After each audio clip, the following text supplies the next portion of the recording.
Hello everyone, welcome to the Code Brilliance channel. Today we are embarking on an exciting journey into the world of C programming. In this session, we will cover the fundamentals of C programming from syntax to the practical application. So let us dive right in. A C is a foundation of many programming language.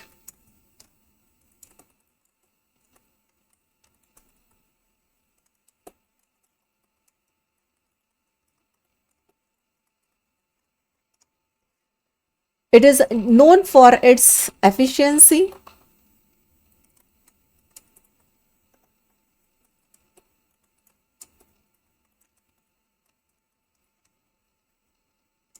and versatility.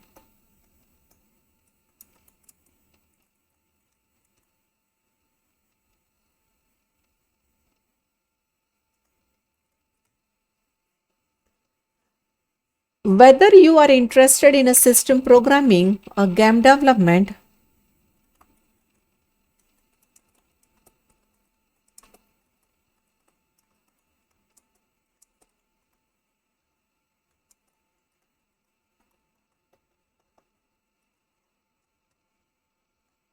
or a software engineering, mastering a C opens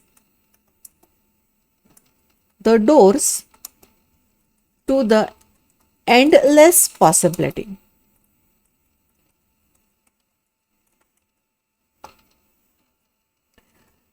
For this, no prior programming experience is needed. Just here, we require a curiosity and eagerness to learn. Our journey to the C includes an overview, a deep dive into syntax, exploration of the data types, hands-on examples, and then over all this, stick around for a question and answers at the end of this session. Feel free to ask the questions in the chat as we are going along. Learning is more fun whether it is interactive, so don't hesitate to participate. Before going to the programming concepts of the C, some of the fundamental concepts regarding the programming is a must here. So first of all, we will focus on the computer programming. Most computer operations are performed on a very primitive level.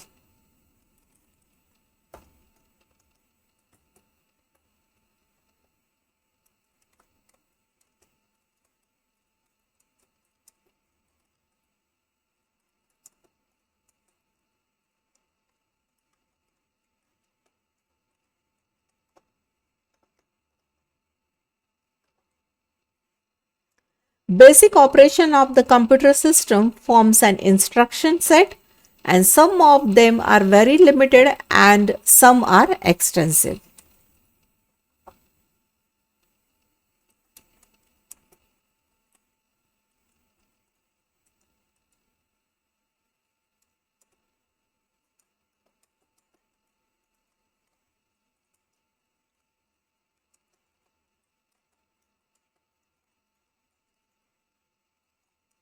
Forms an instruction set, and this instruction set is, we can call it as a very limited or extensive.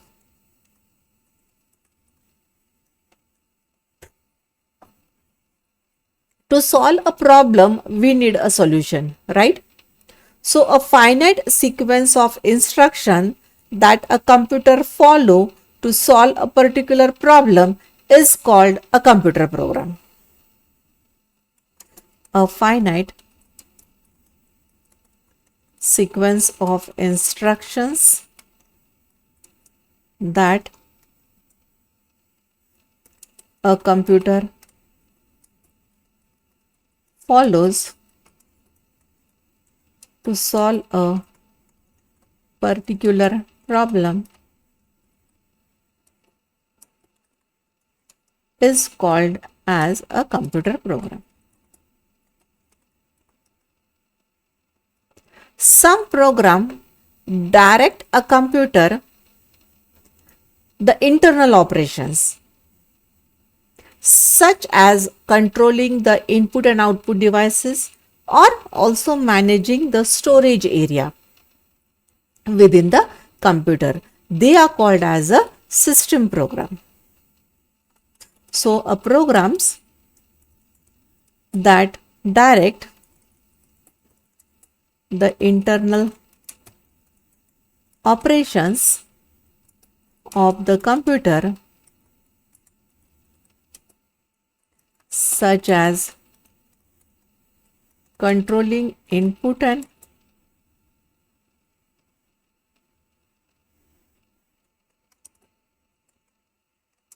output devices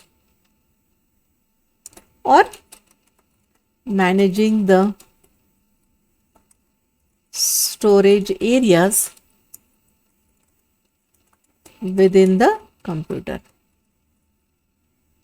They are called as system program. Moreover, some programs which direct a computer to solve user-oriented problems, such as preparing electricity bill, determining the rate of return for a proposed project, or calculating the stress factor for a building structure, these are called as an application programs.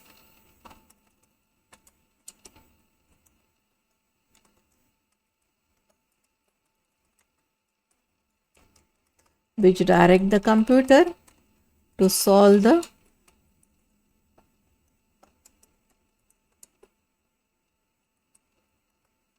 user-oriented problems, such as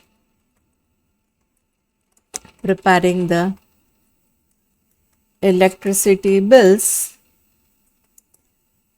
etc. Some more examples that can be created by the user. Okay, so they can be termed as a application programs.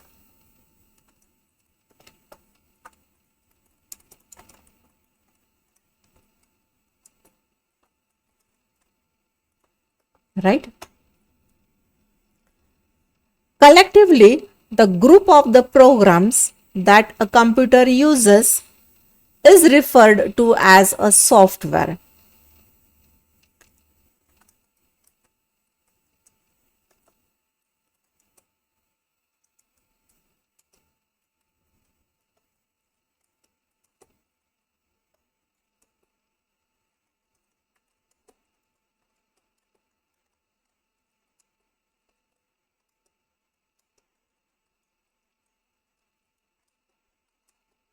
To a software, right?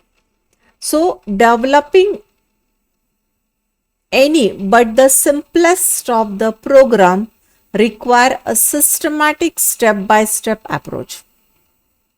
Whichever program you develop using a computer in any specific programming language requires a step-by-step approach. So, developing any simplest program requires the systematic step-by-step approach.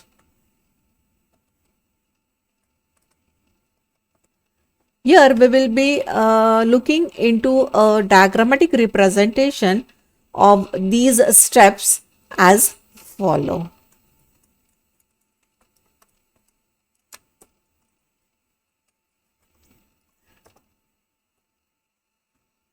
So if we look into the diagrammatic steps, here the first step is always a start.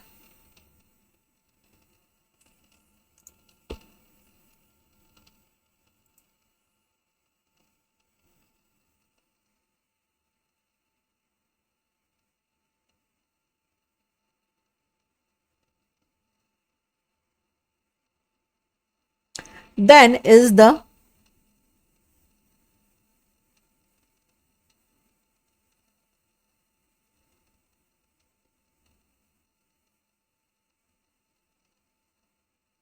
problem identification.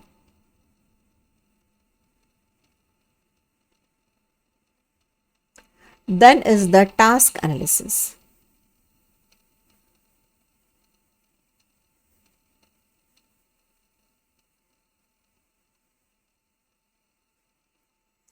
Then is the data analysis.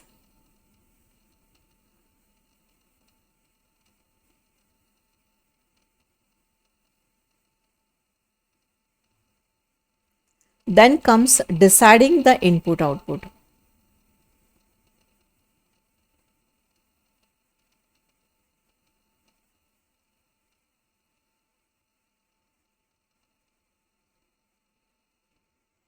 Then development of algorithm.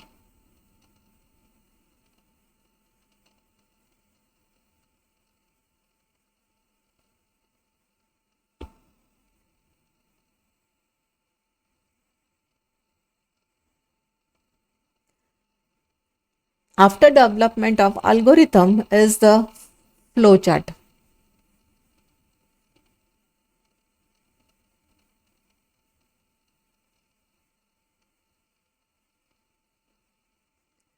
After the flowchart development is the program coding.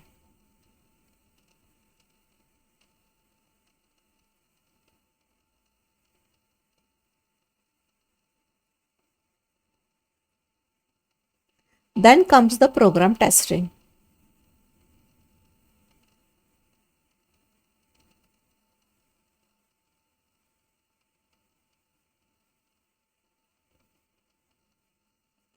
Now, after program testing, here we will be making certain decision. So here we comes with a kite symbol where we take a decision. So if a program is okay, what I will be doing, and if not okay, what I will be doing. If my program is okay, I'm going to stop. And if my program is not okay, I'm going to send my program to a program debugging.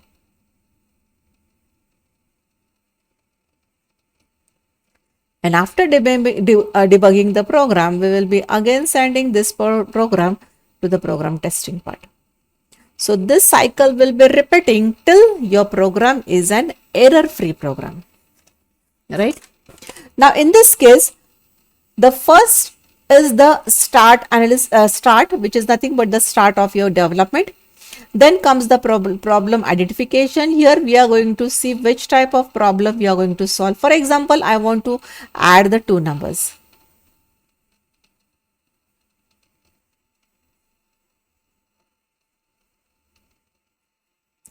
Okay, so this is what we want to do here. Then is the task analysis. In this third step, that is a task analysis phase, a problem is thoroughly analyzed and a system solution is proposed, taking into consideration all other alternative solution possible. Means what? Here, for example, as I said that I want to add the two numbers. So if I enter the 2 and 3, I should get the result 5. But if I enter -2 and +3, I should get the result 1. So we are going to consider here all possibilities for that solution. Right? Next is the data analysis. During data analysis phase, the data, information and document which is relevant to the program is collected and fundamental specifications are determined during this stage. So here we are going to collect the data, then is a information, and a document relevant to the program.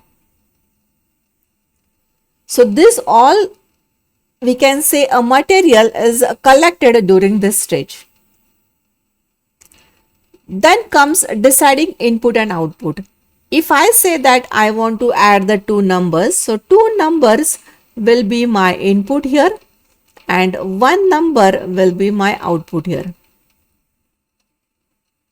So this comes in deciding an input output. Whatever solution we are going to go for, the possible answer, the possible solution we are going to discuss beforehand of that particular result. Then comes the algorithm stage.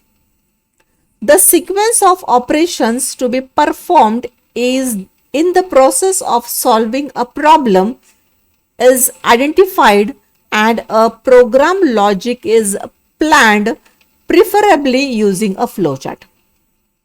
So here we are going to give a sequence of operations. So it is a step-by-step solution.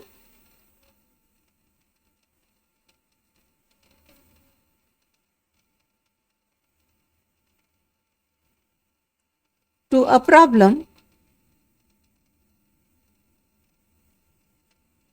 using paper and pencil.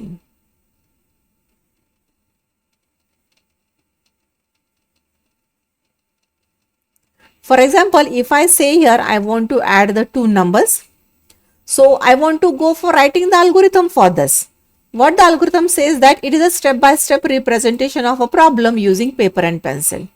So if I say that I want to add the two numbers and I want to write the algorithm, so the algorithm for this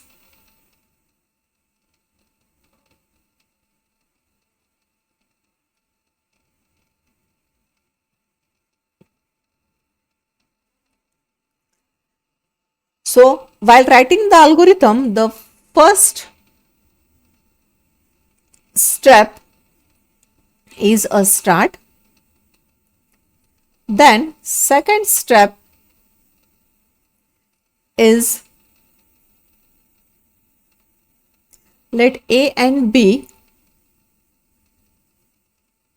be the two numbers to read. Then step 3, I want to read the two numbers into A and B.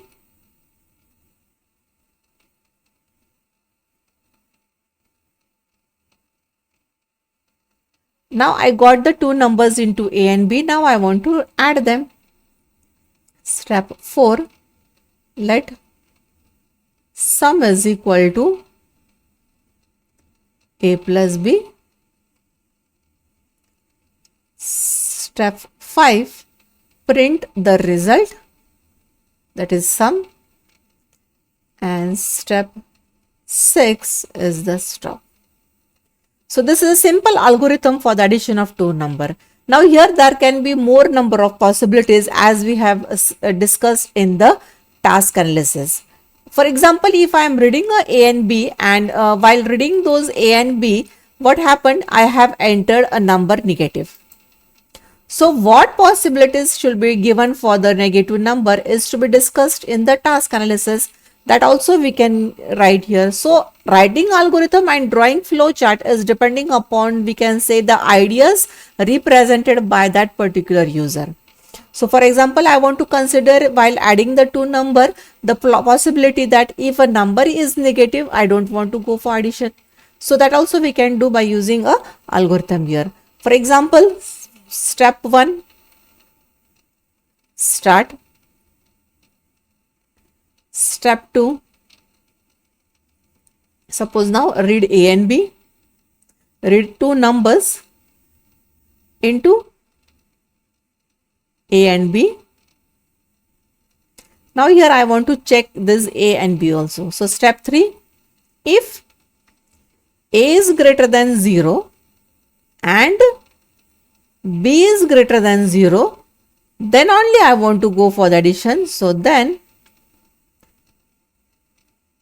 go to step, else go to step. So it is depending upon the user how he want to go for. In the step 4, we will give let sum is equal to a plus b. So if they are greater than 0, I want to do the step 4. Step 5, print the sum. And step 6 is the stop. If my number are negative, I want to cancel all the operations. So I want to stop. So this is how we can represent this. So what is here? Here we are considering all the possibilities to solve the solution or to find the solution to that particular problem. After the development of algorithm is the development of the flowchart. What is a flowchart? Flowchart is a diagrammatic representation of an algorithm.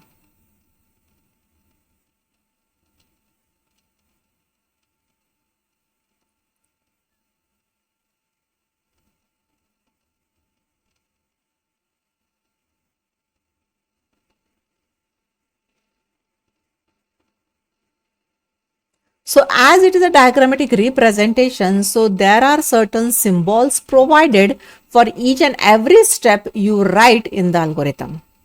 So let's see.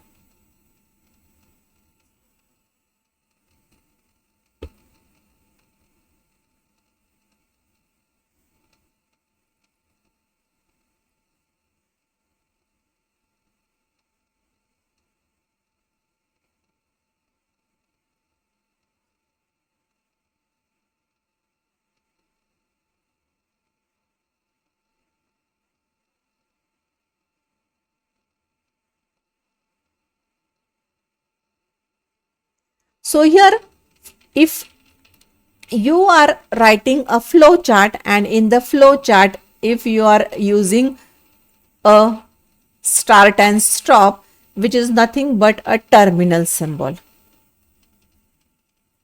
Then if I want to read the input from the user, we use this parallelogram symbol. It is used for input and output. And if I want to do the processing, means action part, we use a rectangle. We call it as a process. Then if I want to take a certain decision, we use a decision box where we are going to go for taking a decision which depends upon if my condition is a true, what I want to do, if my condition is false, what I want to do. And to all join all those symbols, we are using these flow lines.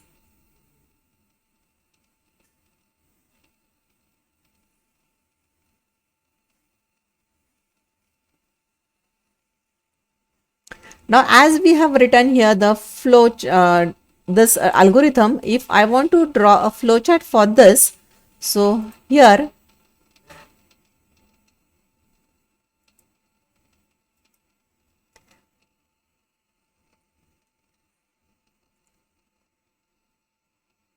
so the first step is start.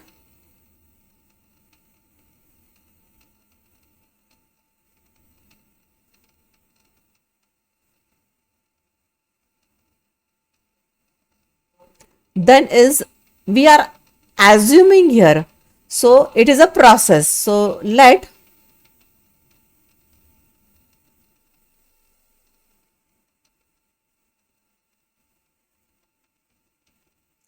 A and B be the numbers. After that, what I want to do? I want to read the input from the user. So here, what is third step? Read the two numbers into an A and B. So to represent this, it is an input output box of parallelogram.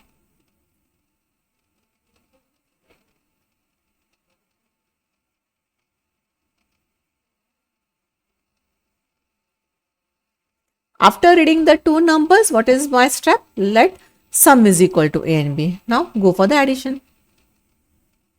So addition is nothing but the process we are doing. So it will come into the rectangle.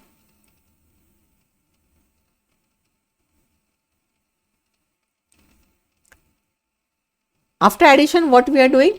We are printing the result. So print the sum. That is a input output box.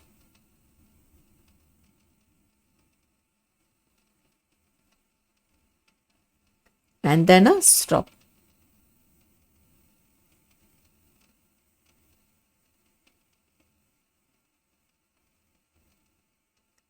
This is one way. And the second way for this algorithm will be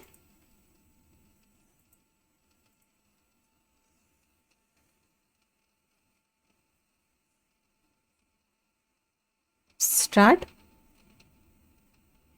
Now again, directly we are using here the read means what? A parallelogram.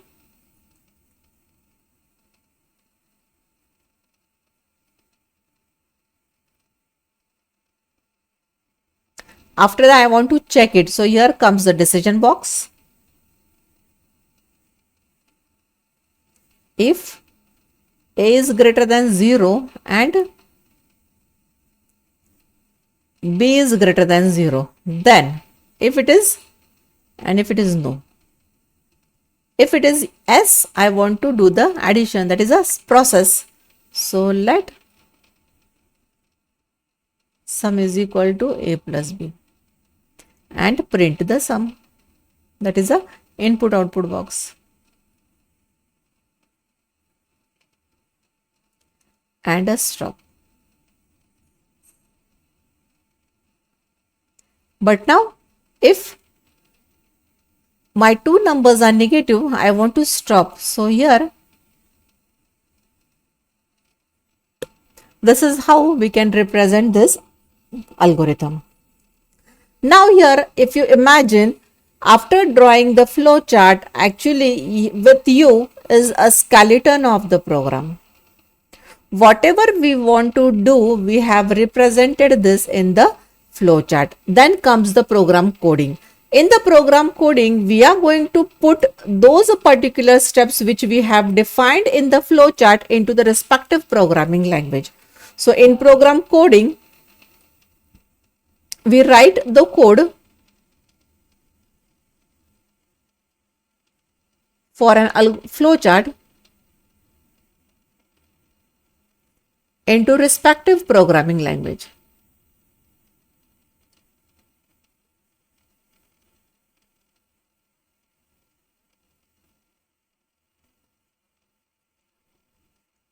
And after flow chart is the program testing. In the program testing, we are going to check whether that particular program which we have written for the solution of that problem is working right or not. That is, we are going to put all the possible values for the correct output from that particular program. So in program testing, we will be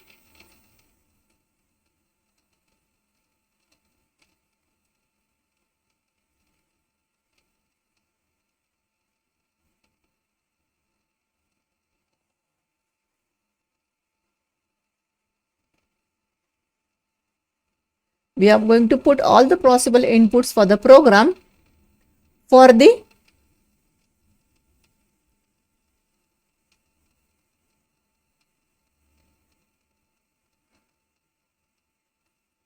correct output, right? So what we are doing here, we are going to take a certain decision here. So if I have given all possible values and I get a right answer, I'm going to stop. Means what? Your program is a right program or error-free program. But if my program is not okay, so I'm going to go for debugging a program. Debugging means what? Here we are going to go for removing an errors which are being present there in the program, right? So whenever we write a program into a computer and we test it thoroughly for all the instructions, then here when we put what we say different types of possible values for that particular input, there can be a possibility that the user might go for entering a wrong data. So that result into a certain errors. So errors are nothing but the bugs which are being removed by the program by using a program debugging. So the program debugging is nothing but the errors, or we call it as a bugs. These are removed by program debugging. And after debugging the program, we are going to again send that particular program to the program testing. So this cycle continues till you get a error-free program for your solution, right? So these are the general steps through which we are going to solve each and every problem in a C programming. Now next comes the concept, what is a programming language?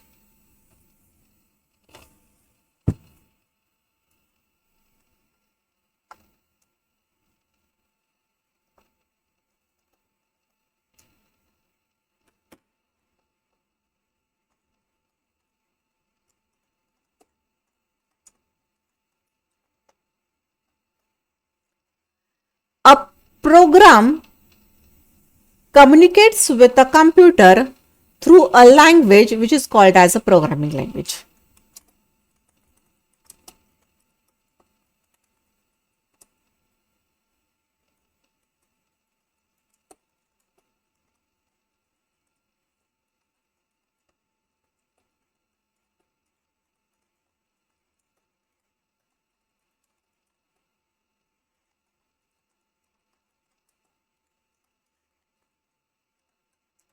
So for example, we can give some examples such as a BASIC, it was a one type of programming language.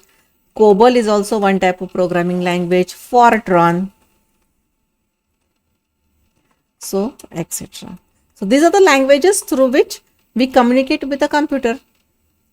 Now there are certain levels of programming language. So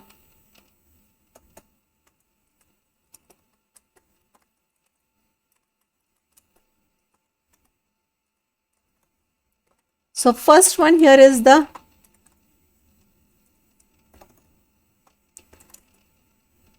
machine language. We also called it as a low level language.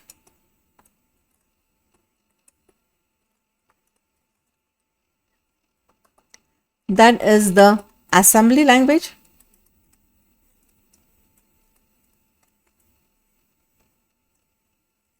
Then is the procedural oriented language. We call it as a high level language.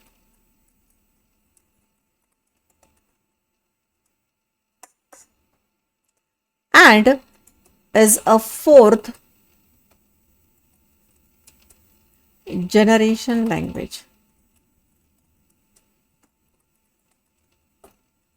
We call it as a 4GS.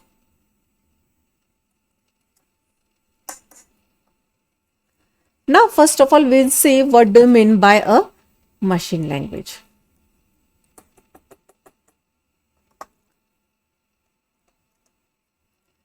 Every computer has its own language, which is called as a machine language.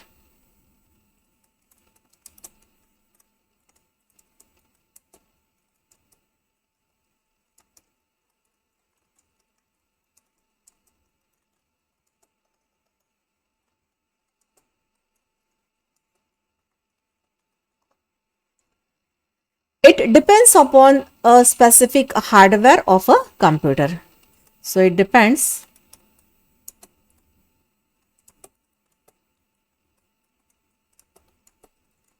upon the hardware of the computer. So a program which is written in the machine language is machine dependent, and it is good only for that particular type of computer. Whenever I write a program, and I write a program in which my computer understands, so what I can say that it is good only for that particular type of computer only. So machine languages consist of the cryptic instructions that controls the computer internal circuitry. A machine language is not advisable for an extensive use due to its cumbersome syntax. Means what? It generally understands only a binary code which is 0 and 1. Right? So it is a, so we can call it as a program written in the machine language is a machine dependent and is good for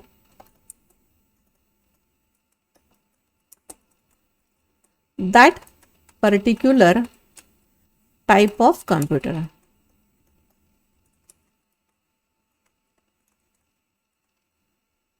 So here it consists of the cryptic instructions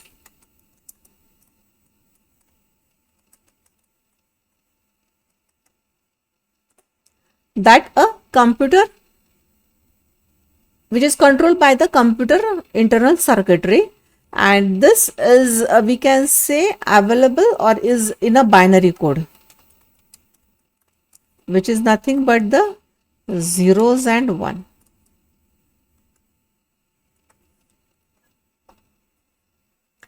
Next is the assembly language.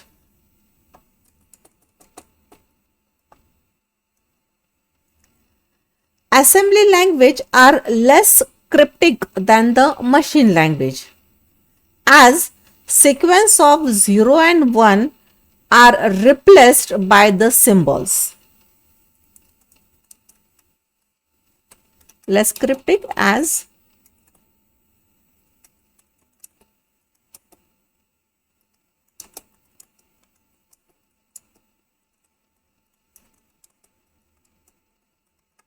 replaced by symbols. Means what? When we used to use a machine language, whatever data we give to the computer, that particular data is converted into a 0 and 1 format which the machine understands. But as a user, when we read that 0 and 1 language, it is very difficult for us to understand.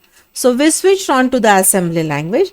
In the assembly language, those particular zeros and ones are replaced into a certain symbolic, we can say symbols. So the data items are referred by a descriptive name.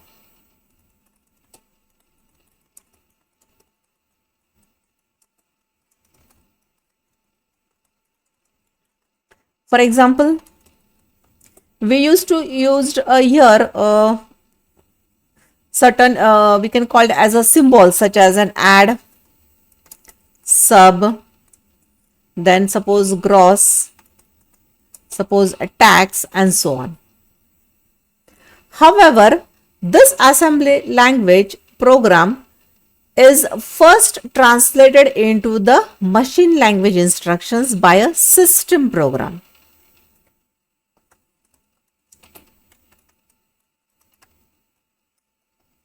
This assembly language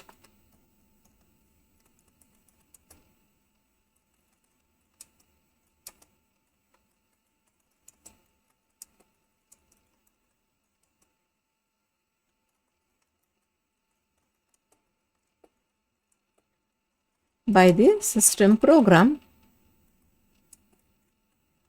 called as assembler. Before it is executed.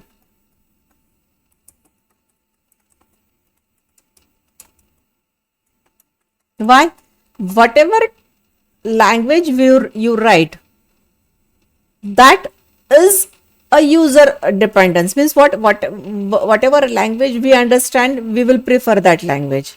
But computer will understand only 0 and 1 language.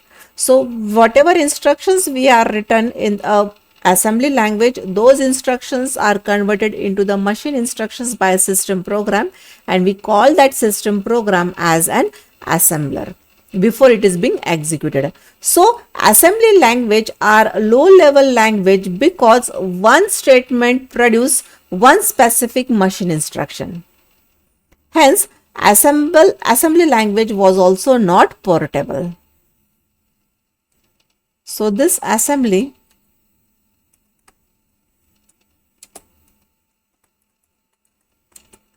are the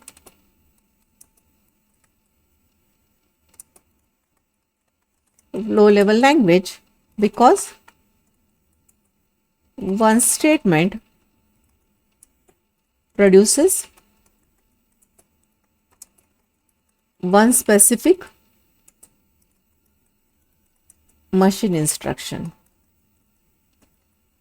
We call it as a one correspondence, one-to-one correspondence.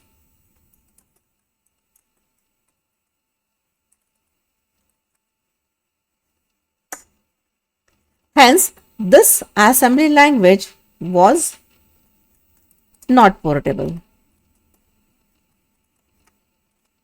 Then what happened? Then we started using a high level language. We call it as a procedural language. This high level language program contains very few of the machine dependent details. It contains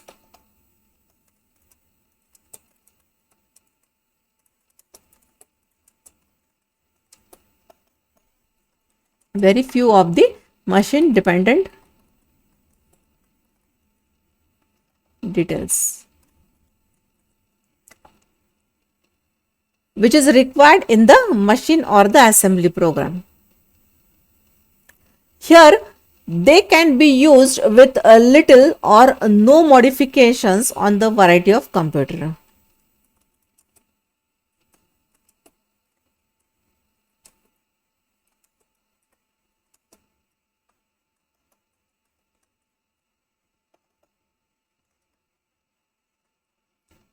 So a high level language program also needs to be translated into the machine language. Why? Because your computer understands only machine language. So it is to be converted into the machine language instruction.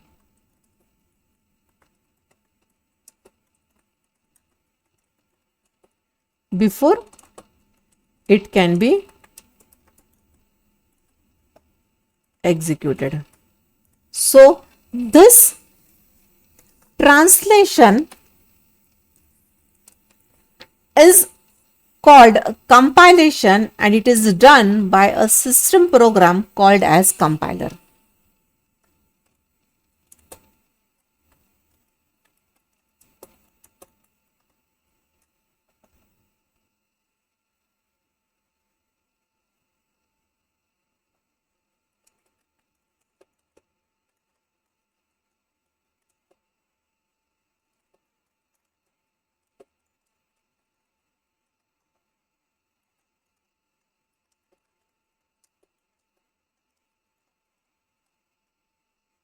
Hence, the original program is called as a source program and its translation is called as a object program.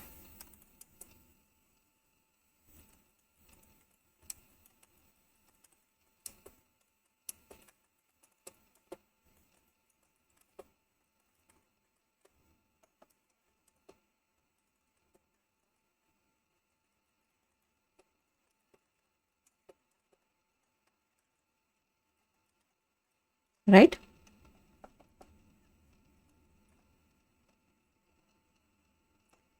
The high-level languages are capable of performing several machine instructions through one or very few statements. Some popular high-level languages are here a BASIC, then a Fortran, COBOL, Pascal, C and C++. And more on. Then comes the fourth generation language. These are the languages which allow even a non-technical user to interact with the computer in a simpler and more friendly manner.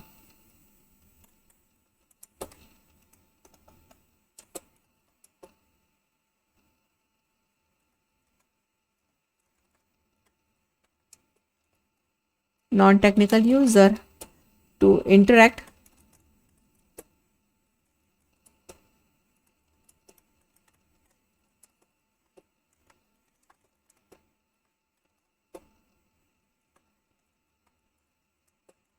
more friendly manner. So these are non-procedural.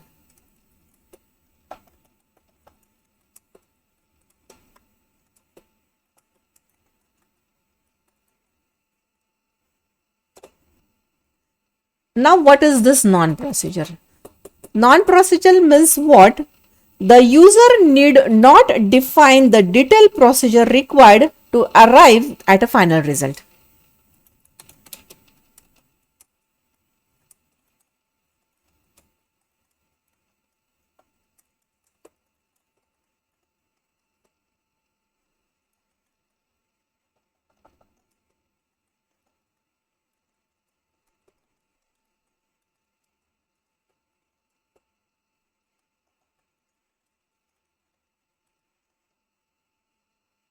So the most of the examples here is an SQL commands.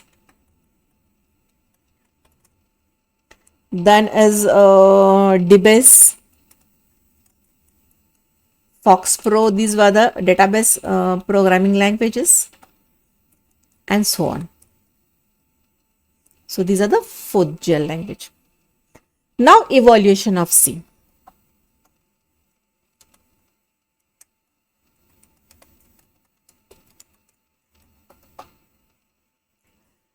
C got its name from the successor called a B language.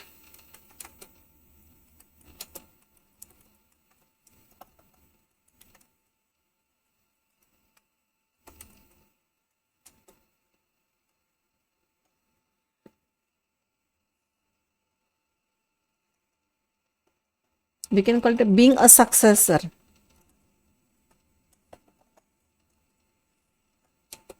to the B language. It was originally designed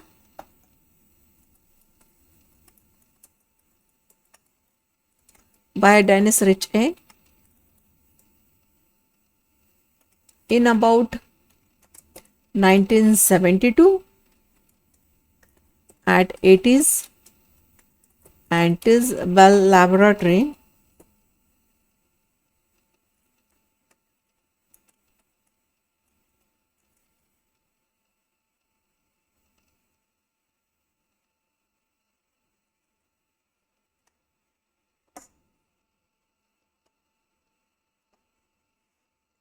So this particular language was generally designed for a system language. We can call it as a Unix and so on. C was developed as an alternative to the system language B, which was developed by the Ken Thompson in 1970, the first Unix operating system, and B was an offspring for a basic combined programming language which was developed by the Martin Richard in 1969 at Cambridge University. Due to the several modifications in the C, C got its popularity with the advantage of its efficiency, portability, and modularity. Hence, American National Standard Institute, we call it an ANSI, started standardizing the definition of C language, expecting commercial organizations to adapt it. Hence, C has got its popularity from these types of, we can call it, advantages. Now, the basic reason, we can say a question arises, what is a C type of language? So C is a mid-level language.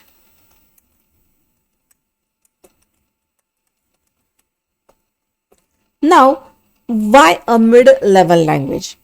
All the programming languages are divided into the two categories.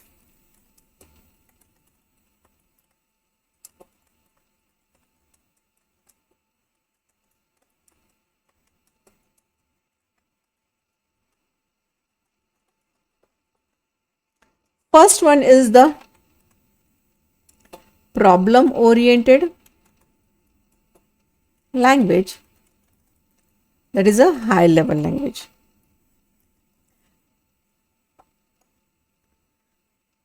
And second one is a machine oriented language,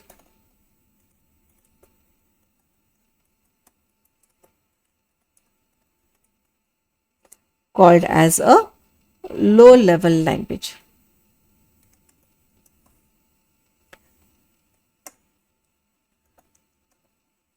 Now, a problem oriented language. These languages have been designed to give a better programming efficiency.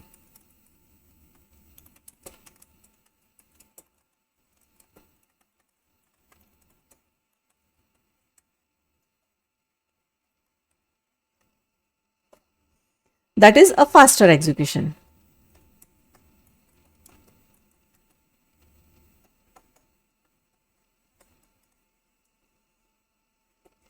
For example, there can be examples such as a Fortran, then a BASIC,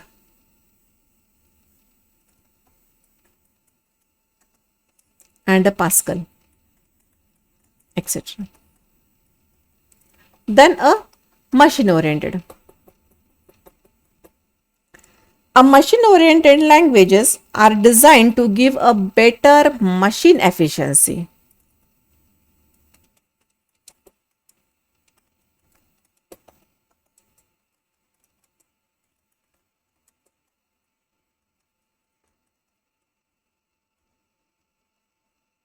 That is faster, here it is a faster development, and here comes the faster program execution.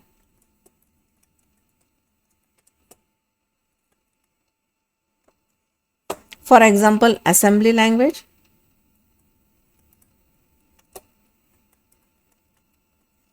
and machine language.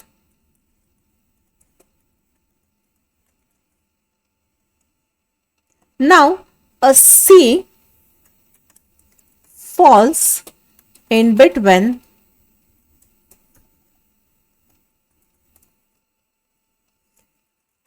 these two categories.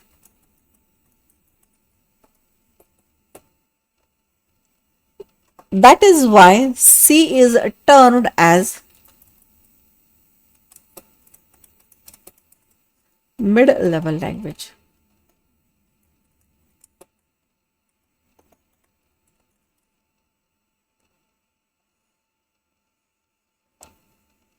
Now, as it is a mid-level language, it was designed to have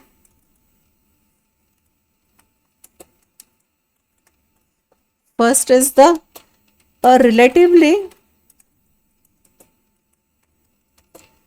good machine efficiency as compared to the machine oriented language.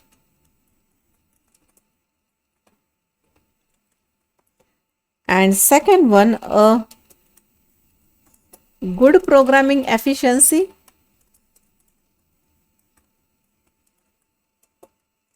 as compared to the problem oriented language.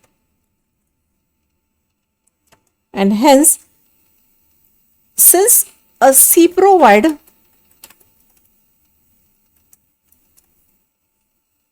several powerful operations such as pointers that are found only in assembly language.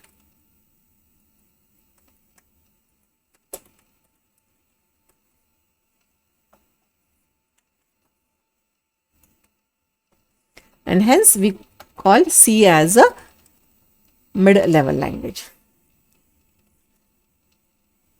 Okay.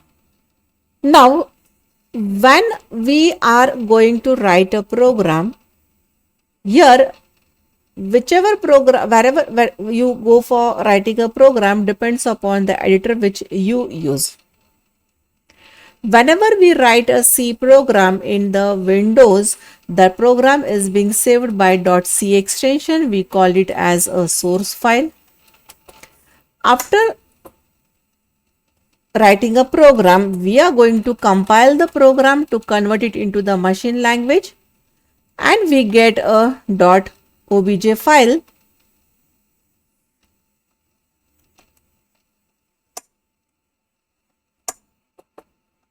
which is a object file. And when we run a program, we get an executable file which is n.exe file. So when we write a 1C program, we get the copy of 3 onto the screen. Now, in the Linux, we go for using a cc command which translates the C source program into an executable program. The process which actually takes 2 stages. One is the compiling and one is the linking here. So the compiler performs the basic translation from a C statement into a machine language instruction. So the output of the compiler is called as an object file. In addition to the machine language instructions, the object file has information to aid the linker. The linker combines these different object files to produce an actual exe file, that is an executable file, right? So here the basic steps when we go for using here is the process actually takes place in 2 stages. The compiler, one is the compiling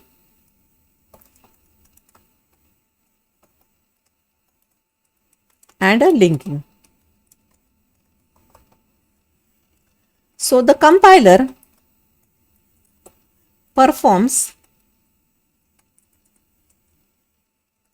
the basic translation from a C statement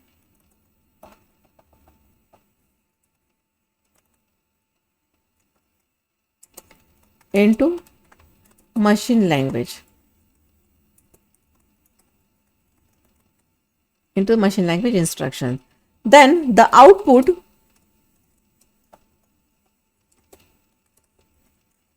of the compiler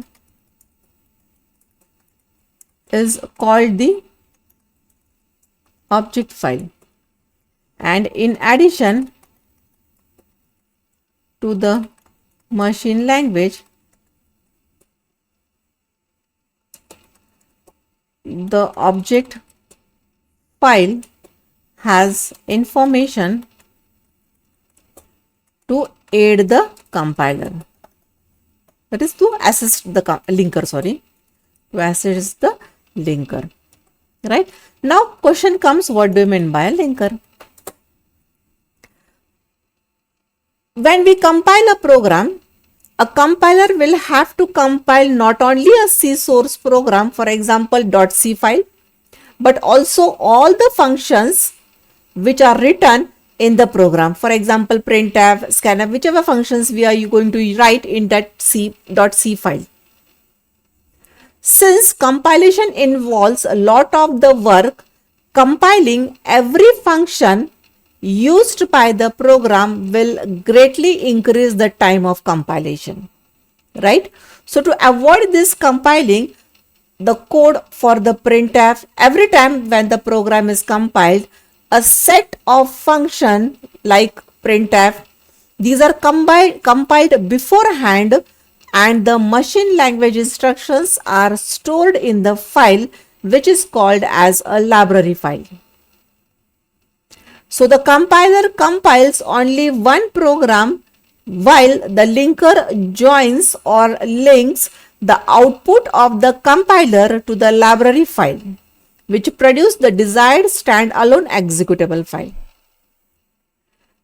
The header file which we are going to use in the C, for example, stdio.h, in this case does not have the actual statement that executes when the printf is called. It only has the we can call information that the function printf exists and can accept a character string. When this .c file is compiled, the output of the compiler consists of the machine language instructions along with the information that the function named printf in the library file.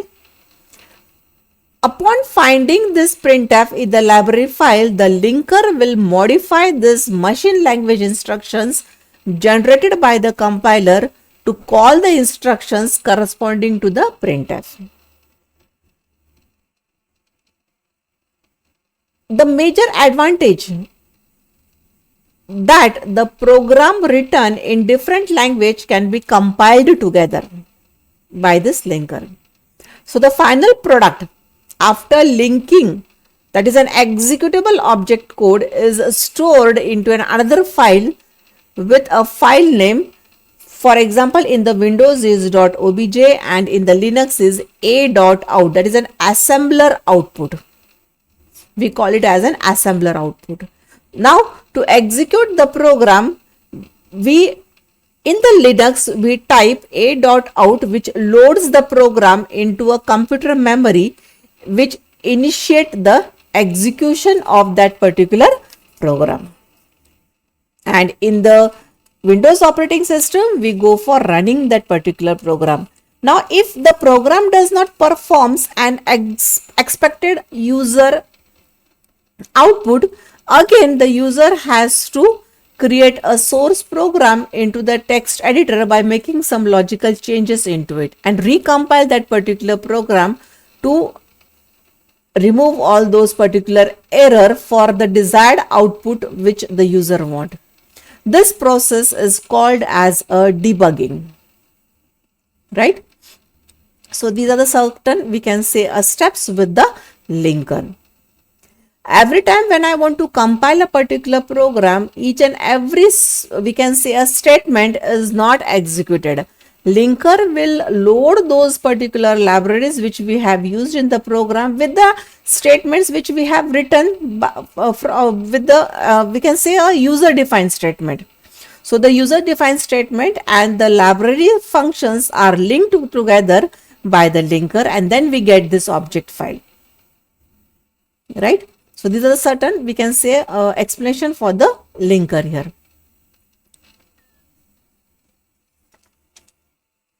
Now we will see after this is a feature of a C language. So C language has some features associated with it.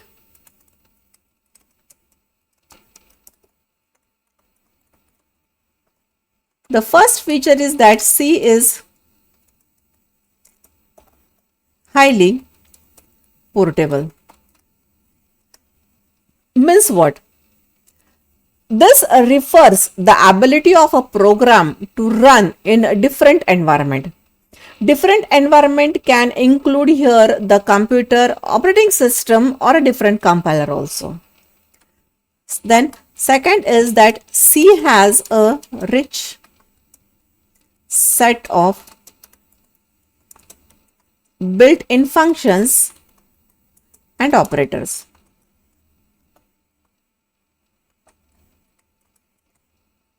Now what are built-in functions and operators, that we are going to learn very soon. Then C is very useful in writing the system level programs as well as application level.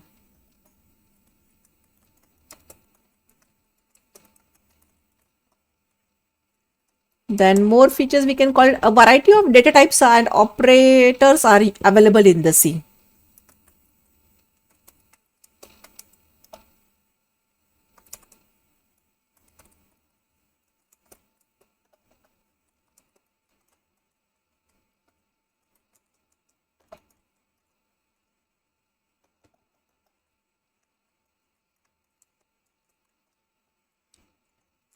Moreover, C has an capability to directly access the address of variable.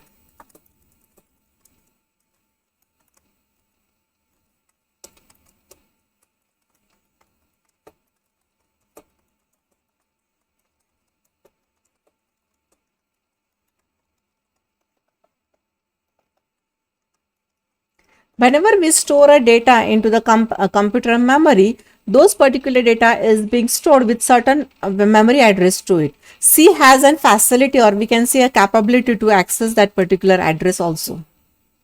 Then C has 32 keywords. Which are these? We are also going to see it afterwards. Then C has a modular programming, or we can call it C provides modular programming. Now, when I say a modular programming, that is, each C program is a logical collection of one or more functions or a module.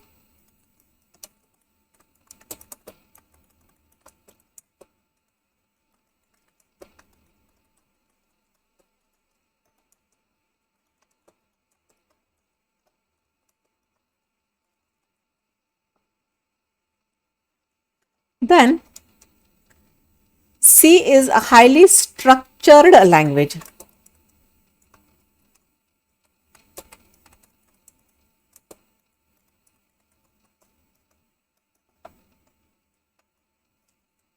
Then it also provides a recursion.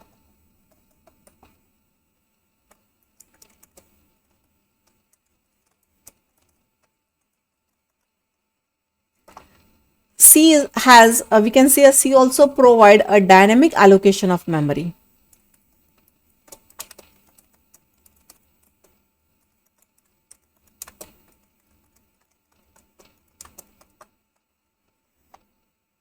And moreover, C is extensible.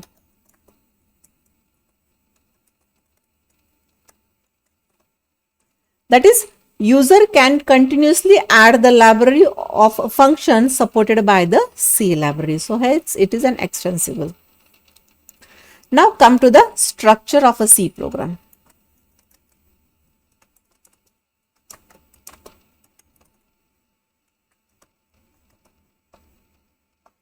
Any C program consists of one or more functions. So a function name should be always followed by the pair of parentheses.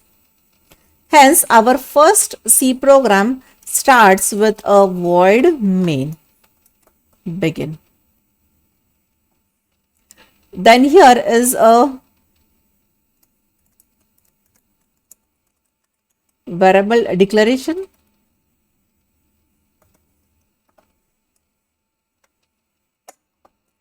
Then initialization.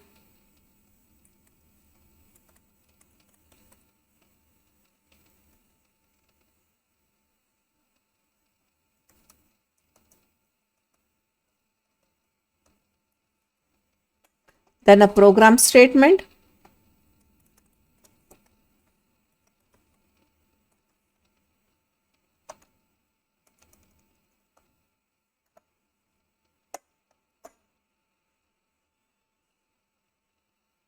And moreover.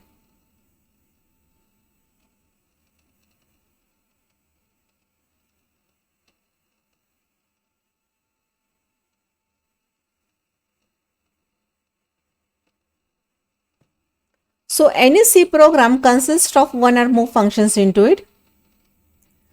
A function name should always be followed by a pair of parentheses. For example, as we have used here for the main. So every function in a program has a unique name and is designed to perform a specific task. So a task is defined by the group of instructions. So each instruction is a function which is written on a separate line as a separate statement. These statements must appear in the order in which a user wishes them to be executed. Whatever statement we write in this begin and end, the way we want to execute, we have to write the statement in the same format. Every function has a special function called as a main. It is a special because the execution starts at the beginning of the main function and it calls other function as and when needed. Whenever I want to start the execution, it will start at the main, and afterwards it will go for calling more other functions which we want. A statement within the function, that is a function body, should be enclosed within the pair of parentheses, that is a begin curly brace and a end curly brace. The closing brace of the main function signals the end of the program. When this brace is reached, a program execution stops and control is handed over to the operating system. So here we will see one program and then we will come into the depth of the structure.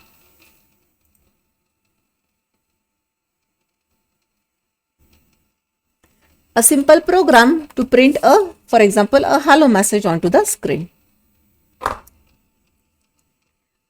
So the first statement of a program is a header file, that is an hash include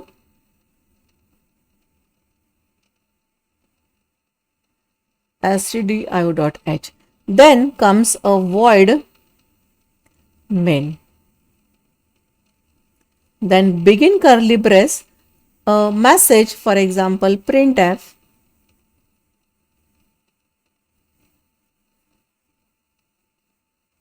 hello students,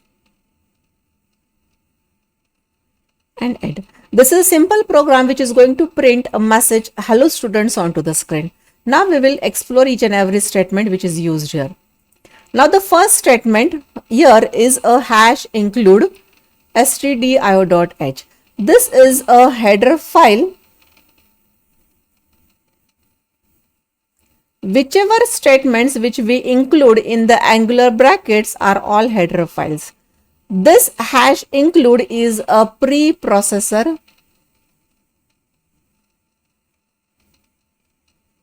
directive. Now what is this preprocessor directive? This preprocessor directive is a step between writing a program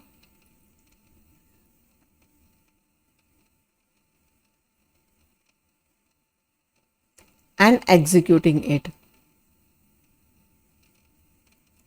In between this, all the files which we are included here are actually executed by the compiler. Second statement is the void main. This is an entry point to a program. Unless and until you don't write main with a round parenthesis, your compiler will not understand anything. Now this main is associated with a void or an int. Now what is this? We will see it afterwards, but it is generally associated with the void and main. Then it is having this round parenthesis. Meanwhile, they are empty, and then we are going to go for passing the parameters into it. But meanwhile, we are going to keep it as a empty. So this is an entry point to a program. After that, from a begin curly brace, program is start reading by a compiler, and where it finds end, compiler stop reading the program.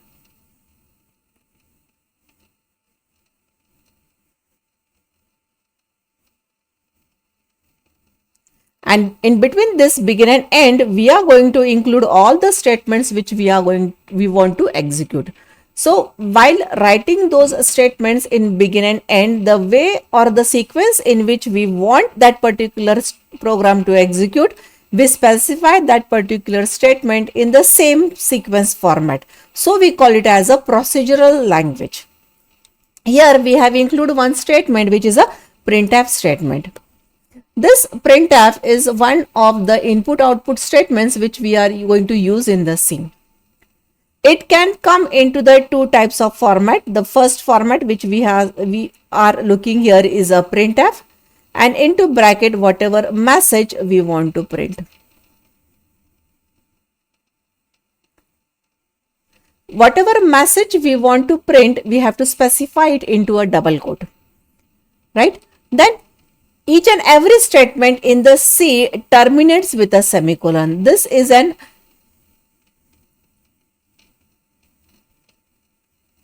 terminator for each and every statement. So every statement in the C will terminate with a semicolon, right? Then one more about the C is that C is a case sensitive.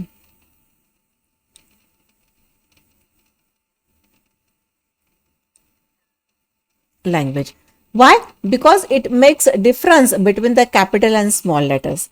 Whichever statement which we are going to use in the C, all those particular statements are to be included in a small letter.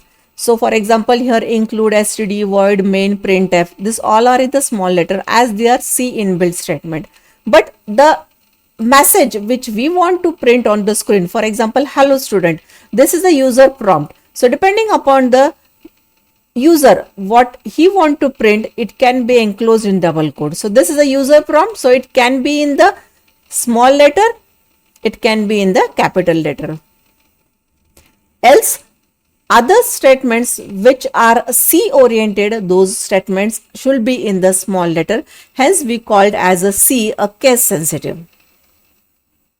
So the points which we are going to, or it should be remembered in a C program is that C always terminates with a semicolon.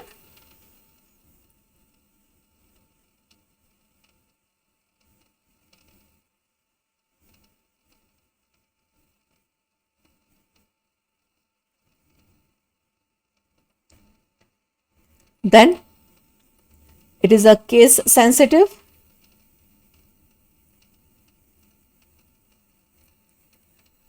It has no specific rules about the position at which different parts of the statement are to be written.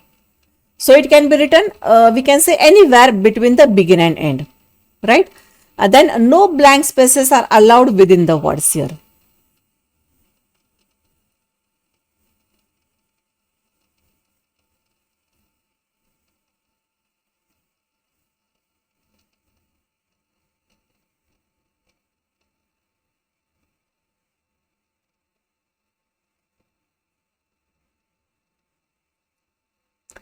However, two words may be separated by a blank space to improve the readability of that particular statement, right? So there are certain points. Moreover, here a comment line can be enclosed in a program by including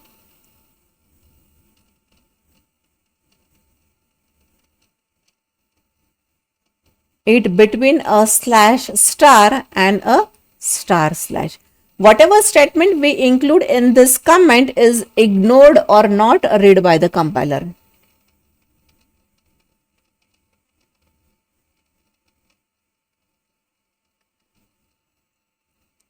Right?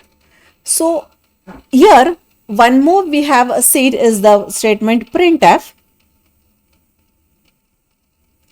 So this particular printf, it is a call to a standard library function printf. C provides a standard library of commonly used functions.